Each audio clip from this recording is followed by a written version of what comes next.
Good morning. Good morning.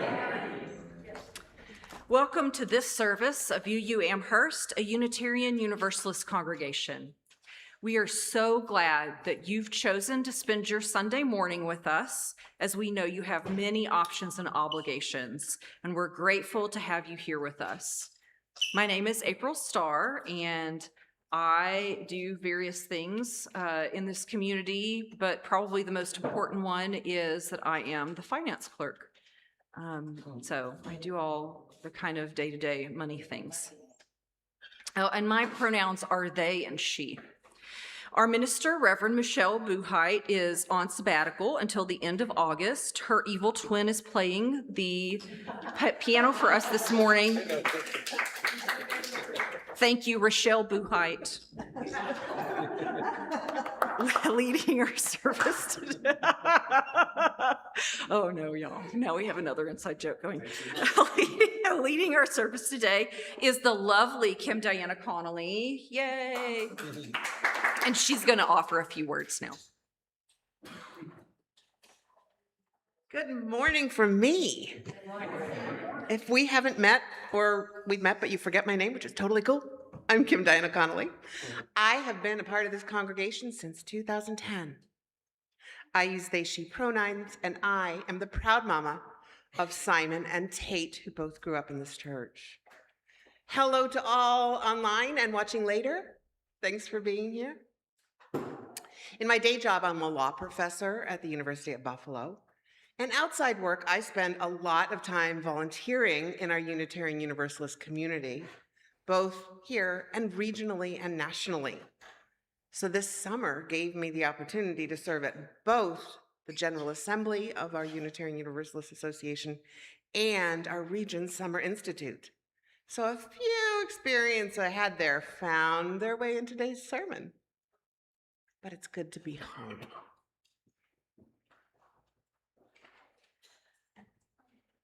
For those gathered in the chapel, please turn off your phones completely to ensure that our online community is able to participate without disruption. Turning off phones means that there's less likely for us to have sound issues in this space.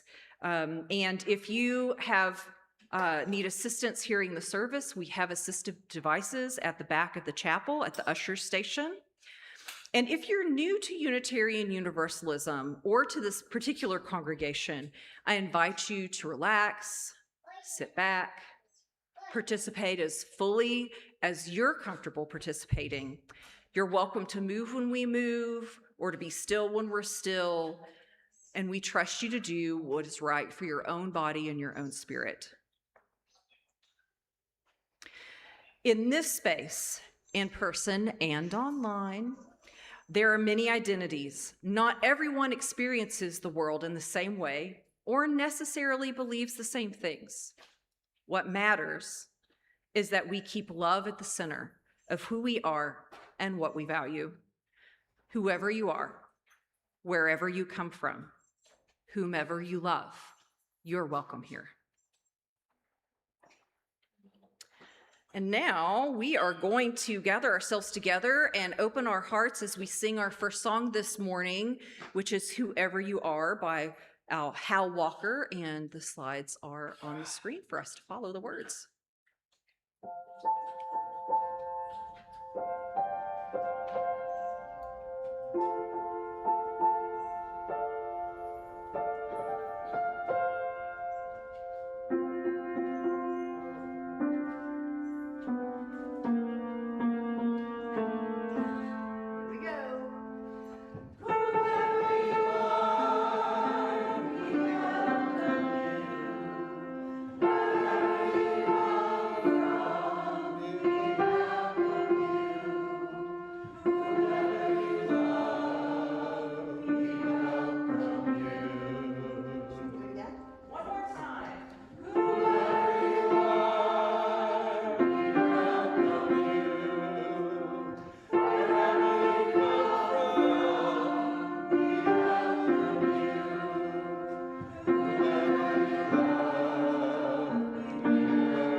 And those two pictures are pictures of Hal Walker at Summer Institute. He used to serve at the Kent congregation, so I loved singing with him. We open with a reading that was written by retired UU minister Alice Blair Wesley. There'll be quotes from her in the sermon too. I link the term beloved community to an understanding of human nature, of how we are made. Under what conditions do human beings strive? Thrive. Okay, I've got to get better at reading for y'all. Under what conditions do humans thrive? We thrive best when we cooperate because we love what we are trying to do together and cannot keep from loving one another. Our loyalty follows from who we love. The only freedom ultimately worthy of the name is the freedom to try and do what we love with the people we love. How could we not love and think worthy and be loyal to a community of people trying to learn the truth insofar as we can know the truth? A community trying to do right insofar as we can figure out what is right. A community longing to treat one another fairly, with respect, with no put-downs and no grudges. A community that tries, at least weekly, to lift up what is very important and precious, lest we forget.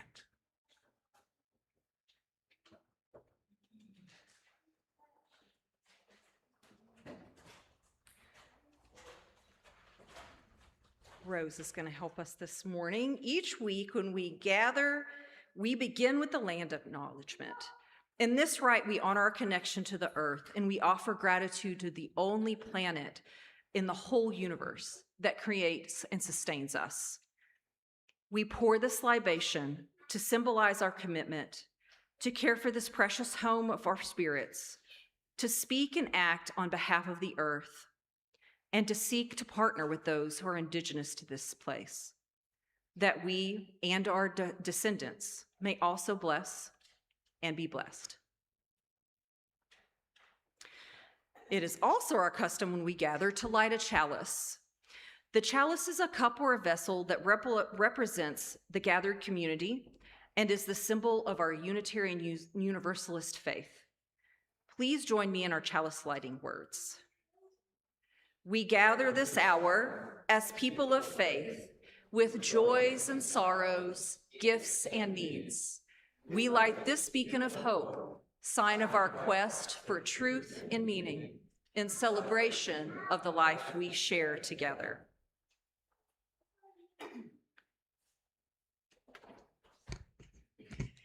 And as we end our usual weekly gathering rituals, I've added in an element we offer when appropriate, a collective reading of our current congregational covenant.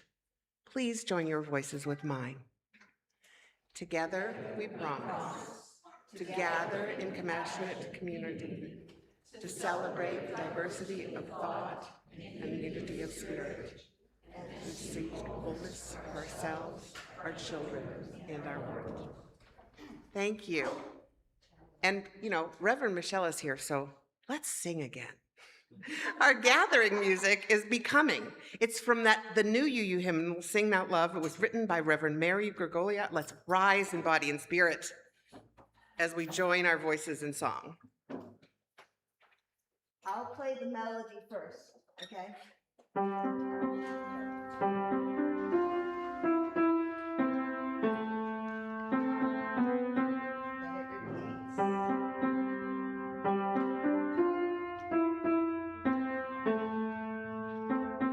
Then it changes.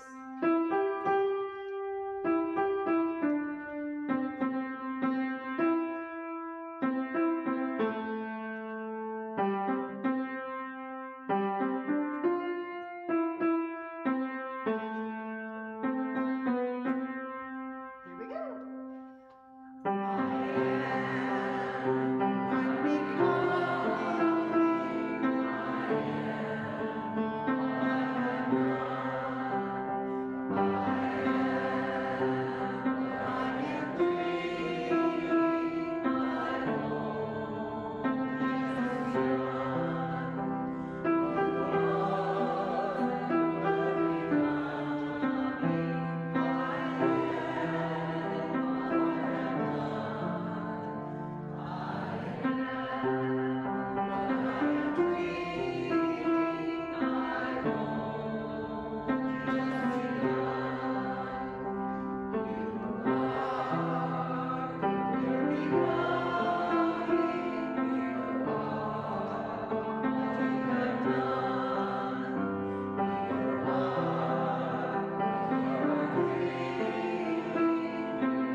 Thank you all for being brave and singing that song. Now is the time in our custom to make time to acknowledge the joys, concerns, sorrows, and other realities that we bring with us, affirming that every single bit of who we are is held in this container and the container beyond of love. We embody this by placing a stone or shell on one of the shared table labyrinths in the front, or the little one in the back of the chapel. This is your invitation to bring your whole self here. Please come forward.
I place several final stones in recognition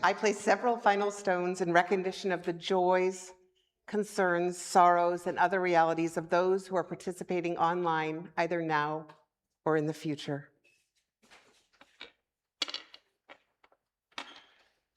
You are embraced in this community.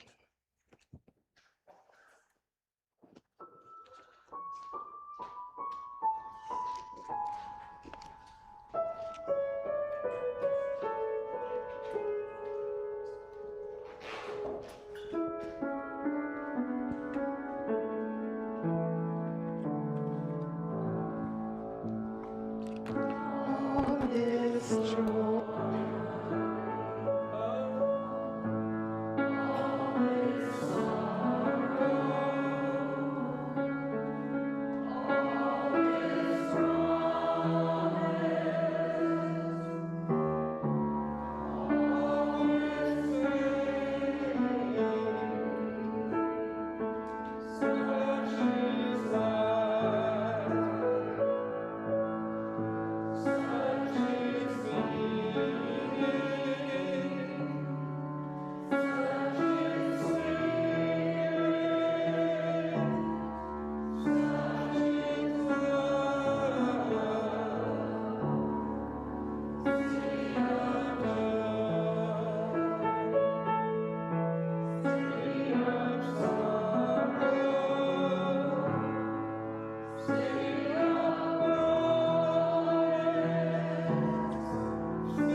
What time is it?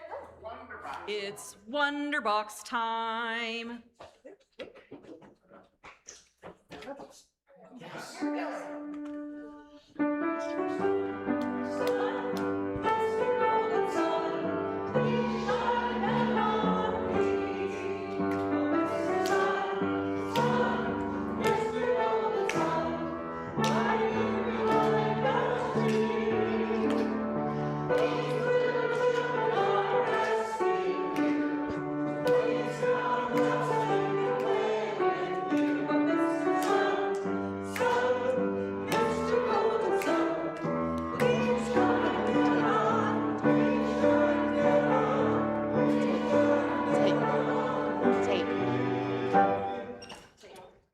Hello, everyone.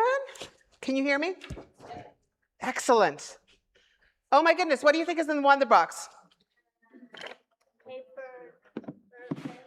Oh my goodness. Somebody's making a good guess best based on, what's up there. Kind of give a clue. You heard? Yeah, I know. What's in here? Let's make sure that's right. Let's make sure that's right. A paper chain. Oh my, go away, paper chain? No, we're going to keep the paper chain. But let's keep looking at this chain. Can everybody back there see the chain? Wait, what's going on with this chain? Wait a minute. Wait a minute. There's a piece attached to this chain that's only somewhat attached to the chain, right? My goodness. Okay, can somebody hold this part? Somebody hold the end for me. There we go. Stand up and hold the end or be higher. There we go. You want to help hold part of the chain too? Okay, everyone can help hold part of the chain. What's going on here? And then there's this other part. Oh my goodness. Oh my goodness, look at this. My script is out the door. This is all good. Excellent. What is going on? This part, look what you found. We found a part that's not attached. There's a part that's not attached. So what's going on? Is this what our community looks like? We're not just one big chain. Leave them down there. We're not best. Good job. You can work with those in just a minute.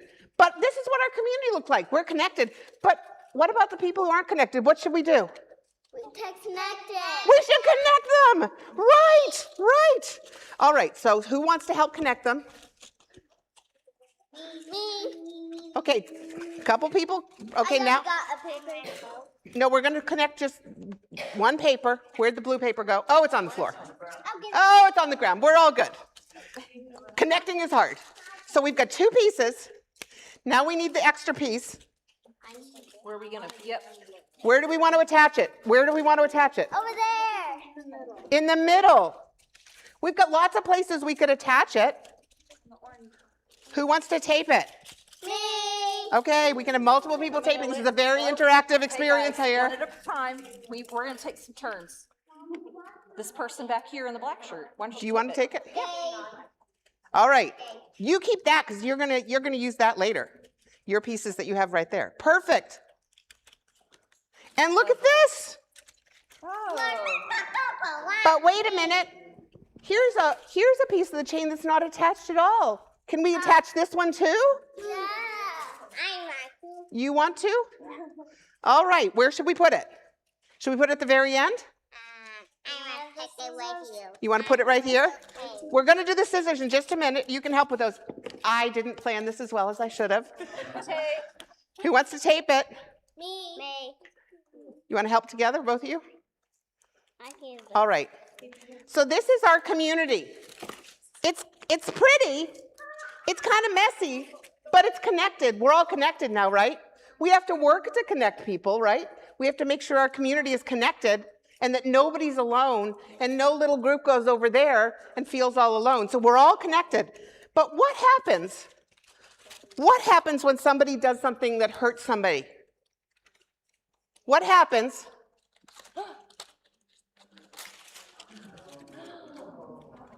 What do? Fix it. We fix it! Excellent! Andy, what a good Woo! story. All right, so we need another piece of tape. Can I do it? Yes. Yeah. Quinn's Mine turn. do it. Quinn's turn. But you chose where we did it. This is so cool. This is Quinn's getting this. All right. Yeah. Look at this. Our community is fixed because a couple of people understood what they needed to do and connected our community again. Yay! So you're going to go and you're going to take this, and you know what you're going to do? You also all got little pieces of paper, right? You're going to go to your faith development class and you're going to write or draw promises that you want to make to help keep our community connected and strong. And you're going to build your own paper chain. And the people in here who are grown-ups are going to build a paper chain later. They just don't know it. Shh, shh. And then we'll connect the chains after service. But you can take the chain. Everybody take the chain out. So let's sing our children out. Waka waka.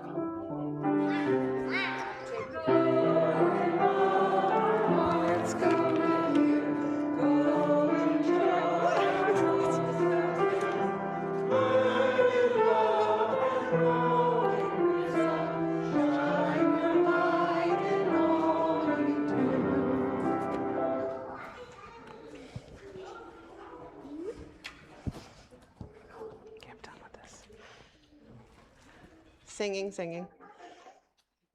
I need to turn off this mic. Hold on a second. All right.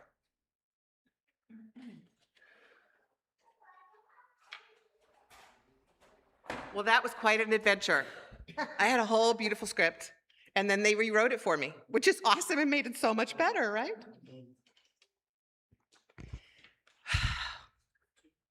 Thanks for being here today. Today, I want to open by telling you about something that happened to me this summer, well, that I did this summer, that truly surprised me. Not that I'm writing clever articles in my work life about laws, because, that's another story for another day. Not that I attended General Assembly as a UU Amherst delegate. I'm going to tell you about that, but that wasn't surprising. I planned that. I had to plan it. I had to register and everything. Not that I spent another joyful week at Summer Institute and served there at the Committee on Ministry, because I agreed to that last year. So those weren't surprises. Those things were wonderful. But something that I started last February and finished up at General Assembly was something that I just thought up for myself. I decided to write a covenant, a set of sacred promises with myself. Now that probably sounds a little odd. When I first thought about it, I was like, I've spent my life making promises to other people, to my family, to my students, to my colleagues at UB, to communities that I work with, to congregations like this and people in other UU spaces, but sacred promises to myself? Well, is that almost selfish? Okay, I've written plenty of personal promises before. New Year's resolutions, self-improvement lists, you know the kind. Exercise more, sleep more, write to my relatives more, my godmother especially. She really would appreciate it if I wrote a little bit more. All that is worthwhile. That's not what this is. I wrote an actual full-length personal covenant over 4 months. I thought about it, I meditated about it, I prayed in my own UU way of praying about it. And you can see the top of it. I'm not going to share the whole thing because part of it is very personal. But I wrote, I covenant to live, the first line, I covenant to live with love at the center of my life. I also wrote, I will nurture community by showing up, listening deeply, offering care, and remaining in relationship even when it's complicated. Like that string of not a typical daisy chain that the kids walked out of here with. I will allow myself and others the grace to evolve over and over, knowing that becoming is often more important than arriving. As I worked with these promises over the months, I realized something. Almost none of these promises were really about me. Every one of them made me more available, more patient, more joyful, more compassionate for the people around me and in my communities. So the promises that I made to myself, they strengthen the promises that I make to my community. And I had never thought about covenant growing by making promises to myself. Footnote. Reverend Michelle, who's not here, her evil twin is, and I talked about offering a workshop in which those interested could develop personal covenants later in the year or early next year. So stay tuned for an update on that. So one of the things that I love most about Unitarian Universalism, and those of you who've been at times that I've been up here before know this well, is that we are a covenantal faith. People often say we are bound together by creed, not by creed, but by covenant. We are covenantal, not creed. Creed says, what do you believe? And it tells you what to believe. Covenant asks, how will we be together? This is not a small difference. It's an enormous difference. Beliefs can separate us, but promises invite us into relationship. One of our great UU theologians, James Luther Adams, wrote that a covenant is built on trust, and he used the term affection, trust and affection, not force, not fear, not obligation, trust. And he used the term affection. I kind of read it as love. Adams also reminded us in his writings about covenant that communities change the world because people freely choose to bind themselves together for purposes greater than themselves.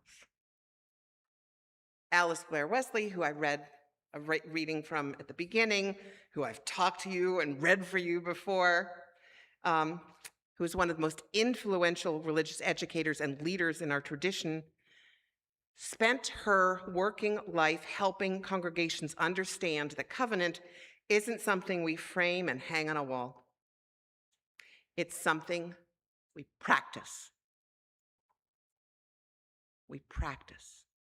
Every meeting, every service, every disagreement, every apology, every welcome. Covenant is how we are together. This is a weird slide. I know it's hard to see.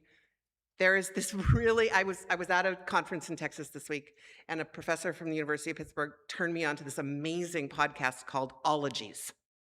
Ologies. Allie Ward has the ologies, like things that people study. Has a whole bunch of experts on. One of the things that she featured recently was a University of Chicago psychologist, Nicholas Epley. Dr. Epley writes on social cognition. On the Ologies podcast, Epley talked about how research has found that most of us underestimate how much other people actually want to connect with us. We hesitate to say hello. We hesitate to introduce ourselves. We worry we'll bother someone. But over and over, the research shows we were wrong. The conversation we almost didn't have becomes the beginning of a friendship. The newcomer we almost didn't greet can become someone we treasure. Just this week, I was in the van from the budget offsite to the airport that I was going to in Texas, in southern Texas, near the Rio Grande Valley. And I was just he said, "What'd you do here?" And I said, well, one of the things I did was I went to this National Wildlife Reserve and I hiked the full trail to the Rio Grande in the 102-degree weather. And I said, which you saw the Rio Grande earlier. Yes, I had water, I had a hat, and then I said, the thing that saved me was there was all these benches in the shade, and I stopped and I rested on the benches, and this man smiled. And he said, do you know where those benches came from? I said, no. He said, my Eagle Scouts built them. And then he told the story of how they had to get approvals and all this kind of stuff. And I was there to think about getting a new designation for this site and meeting with the manager and stuff. And so I told him, this designation is going to take a couple years if it happens. But let me just tell you, sir, that if this designation happens, I'm going to make sure your Eagle Scouts are front and center. Look at that. I mean, I could have just sat in the back bin on my phone in the van. But I had this conversation and magic happened. It's wonderful. In our space, when we talk to people, when we make one welcome, when we initiate one conversation with somebody that we don't know well, instead of hanging out with our besties, when we make one invitation, hey, do you want to go do this outside of this place? When we make one promise and keep it, that's covenant. So this summer, I actually had the opportunity at General Assembly to serve as lead of the Covenant team for General Assembly, which had a studio site in Kentucky, but was all over the country. So I was talking with people all over the country who had satellite sites. It was a very intense and interesting process. So I was the lead of the Covenant team, co-lead of all the care teams. You can see our little sign, which was, annoyingly enough, just across from where the pool was. But I was in the room. Anyways, that's a little aside. Sometimes people ask me, what does the GA Covenant team do? Honestly, our best work is invisible. We help people feel welcomed. We held an orientation for newcomers. When conflicts happen, we work with compassion with the people who are experiencing them. When everyone knows someone is paying attention, then we've succeeded. Thankfully, we had the quietest General Assembly Covenant teamwork that I've ever done, and I've been doing this for a good number of years, which is exactly what we hope for, because Covenant isn't about fixing problems. I'm trained to do that. I can do that. Covenant is about having people buy into the community that co-creates itself, where people naturally care for one another before problems become crises. And so that made me wonder, what if UU Amherst became known, not because we never experienced conflict, but because everyone knew that when conflict inevitably came, it would be met with love, deep respect, compassion, and a shared commitment to connection and repair. I'm going to read that again. What if UU Amherst became known, not because we never experienced conflict, but because everyone knew when conflict inevitably came, it would be met with love, deep respect, compassion, and a shared commitment to reconnection and repair.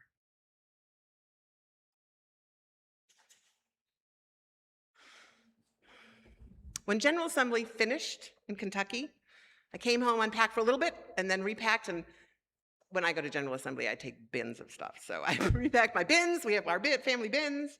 Headed off with Tate and Simon. Here's a melange of pictures.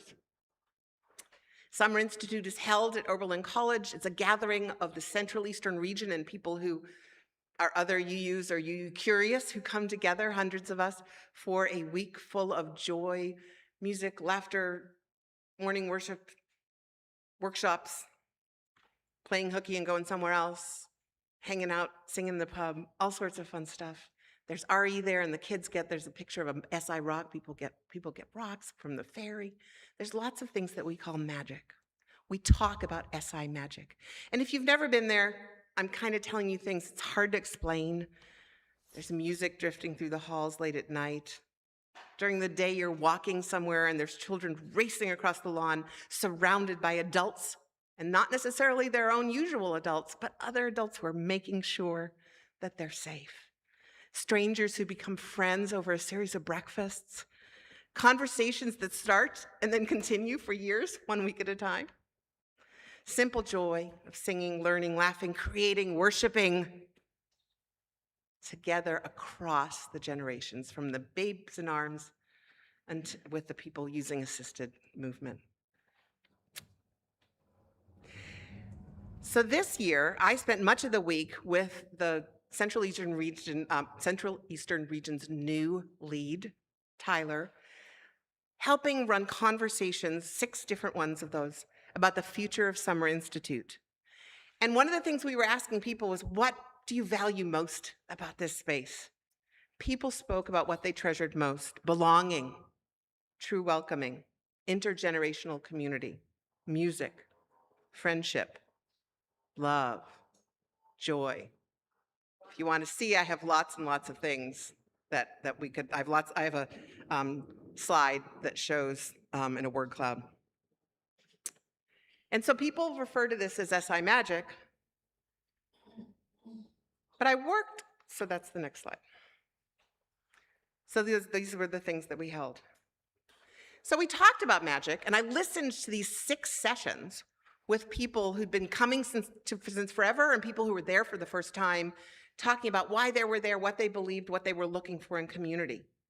Is this thing we called SI magic magic? Or is it something else? Over the years, and really concretizing this year, I've come to believe that what we call magic at SI is actually something so much more ordinary and much more powerful. It's thousands of promises. Promises to welcome the newcomer. Promises to listen before speaking. Promises to offer help without being asked. Promises to stay in relationship when things become difficult. Promises to apologize. Promises to forgive. Promises to keep showing up. One promise by itself may seem small, but hundreds of promises, thousands of promises faithfully lived, they create something absolutely extraordinary. They create true community. They create true belonging. They create trust. They create all this joy, sometimes amid sorrow. They create something that we sometimes call magic. And so we talk about that at Summer Institute and at General Assembly. Sometimes we mention things like that here, but let's think about where else we see it. In our families, among our friends outside of this space,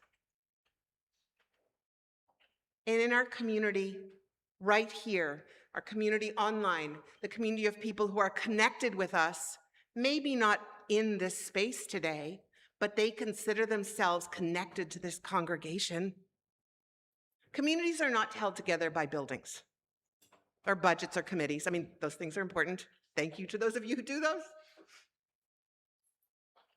Communities like ours are held together by promises. Promises made, promises renewed, promises repaired, promises lived. Which brings us right back here at home. Picture up there, actual tapestry back there. Over this past year, our congregation has been engaged in something both simple and profound. Together, we've been reflecting on the congregational covenant we read together earlier. We've talked about what it means. We've wondered whether the words still reflect who we are and who we are called to become. We've listened to one another and shared ideas about some potential changes with care. And this fall, we will complete that process of renewing our covenant together. This is not because our current covenant has failed. It has not. Not because we're starting over. No, we're continuing because promises matter enough to revisit and be revised to reflect where we are now. Think about the promises that matter most in your life. Friendships, family, partnerships, work friends, sometimes people online. Those promises are not spoken just once and forgotten.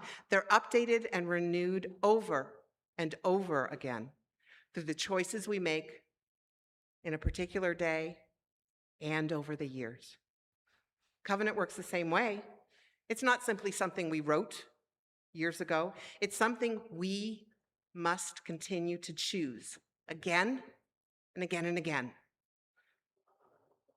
Meanwhile, also this fall, we're going to begin another aligned, important conversation.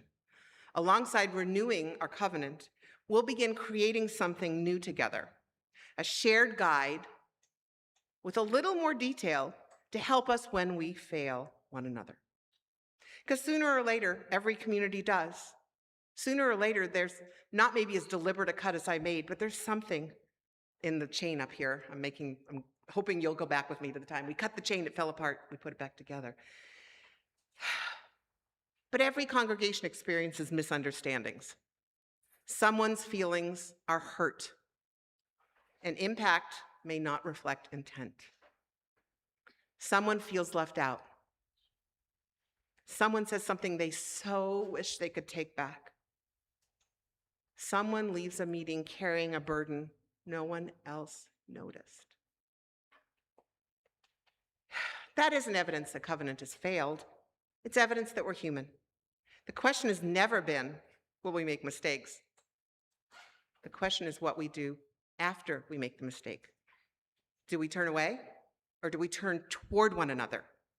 Do we defend ourselves and what happened? Or do we become curious about what others experienced? Do we keep score? Or do we seek understanding? Covenant asks us to become people who know how to return to each other with honesty, humility, and love. That is the work of our promises to each other, not to avoid conflict, not pretending everything is fine. I'm conflict avoidant. I don't like dealing with it, but we can't just pretend everything is fine. And we don't always agree. But we stay in relationship long enough to seek understanding, long enough to listen, and then even longer to repair. Long enough to remember that the person sitting across from us is never a problem to be solved. They're another beloved human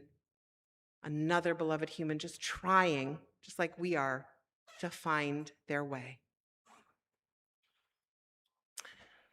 So let's think back to the time for all ages today.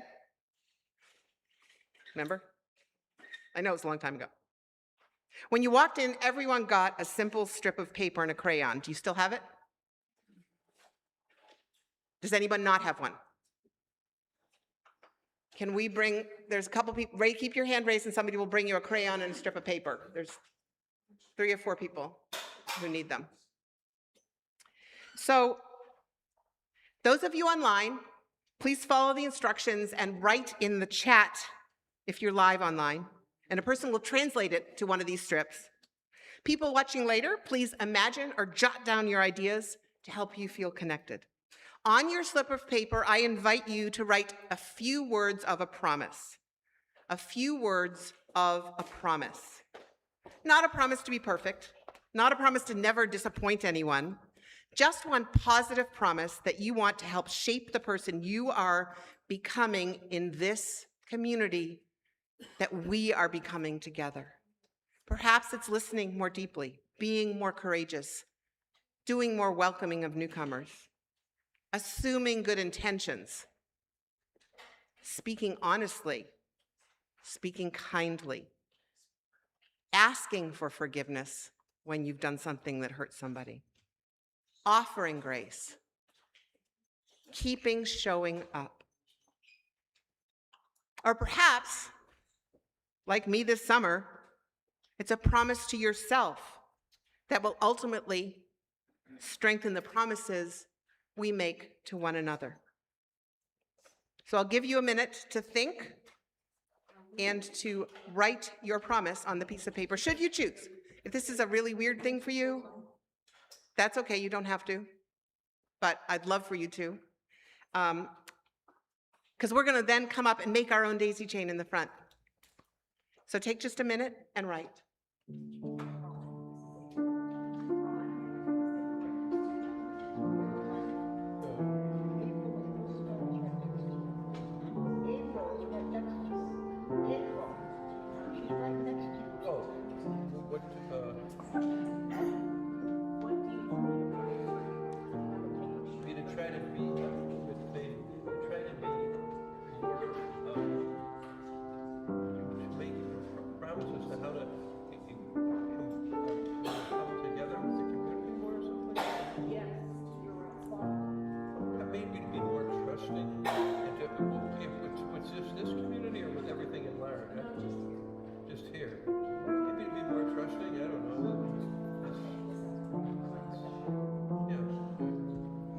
How are we doing out there?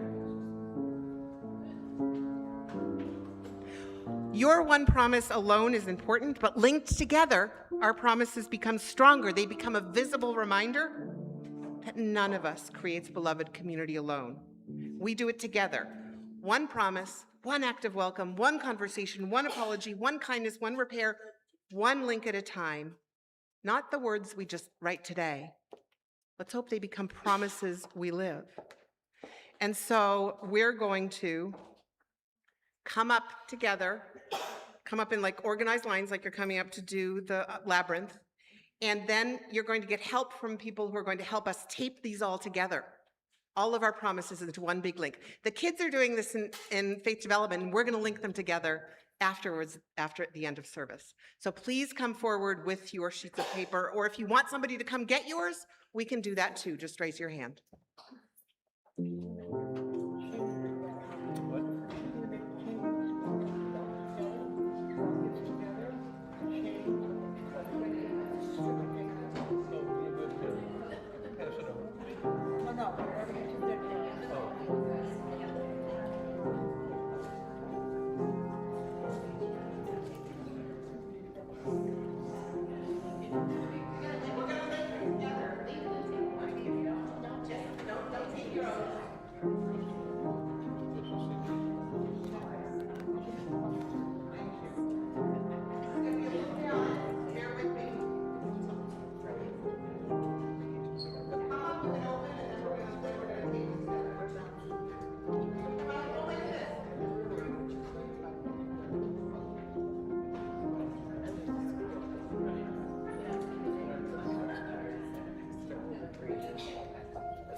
May these not be simply words we write today.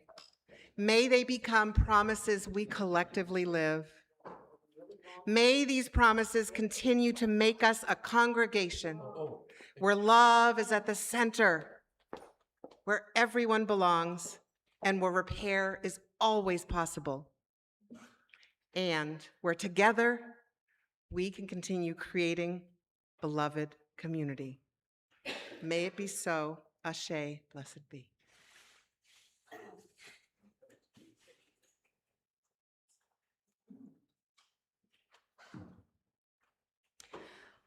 If you would please join us for our song and response that is found in the teal hymnal number 1023, Building Bridges. And please feel free to rise and body your spirit and join me in singing.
Please feel free to be seated.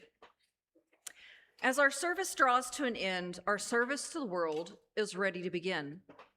Please remember to take your your little slip of paper with you. If you wish, there's announcements on the back of various events that are coming up, even some this week. And if you don't want to keep it, please put it in our recycle basket at the back as you go out. It is now time for the offering, when we respond with generosity and care for this beloved community and our hope-filled faith. We give because we know we pick fruit from trees we did not plant. We drink water from wells we did not dig. And this is as it should be, so long as we dig and plant for those who come after us. The offering will now be greatly received.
We began our service with the lighting of our chalice, and now we extinguish the chalice, not to quench the flame, but to return it to individual hearts, strengthened by this time spent together, so that we can share our light with the world. Please rise and body your spirit and join your voices with mine as we extinguish the chalice, and then we'll sing our blessing. We extinguish this flame, but not the light of truth, the warmth of community, or the fire of commitment. These we carry on our heart until we are together again.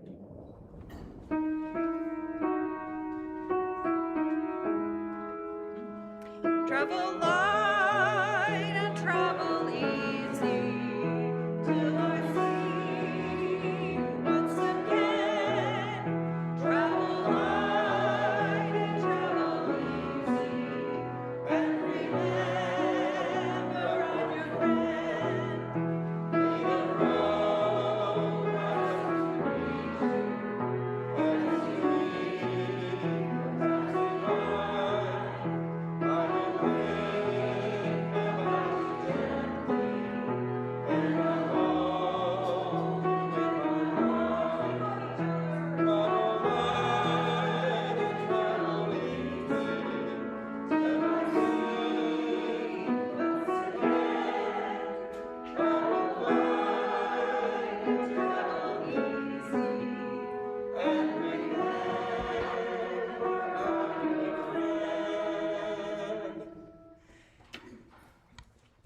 pictures there were from the Rio Grande where I went, and this chalice is the CICOM, this Committee on Ministry from the Central Eastern Region's chalice.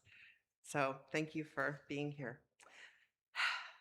From Reverend Alice Blair Wesley's Lay and Liberal Doctrine of the Church, the Spirit and Promise of Our Covenant. We human beings are promising creatures. We are born with promise, potential. We are also promise-breaking creatures. Our local church covenant needs to be as clear and explicit as we can make it, that we may invite others to join us in making and renewing again and again our promises of loyalty to the ways of love that matter most in human life, that we may fulfill our promise. Go forth centered in love.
That was really quick.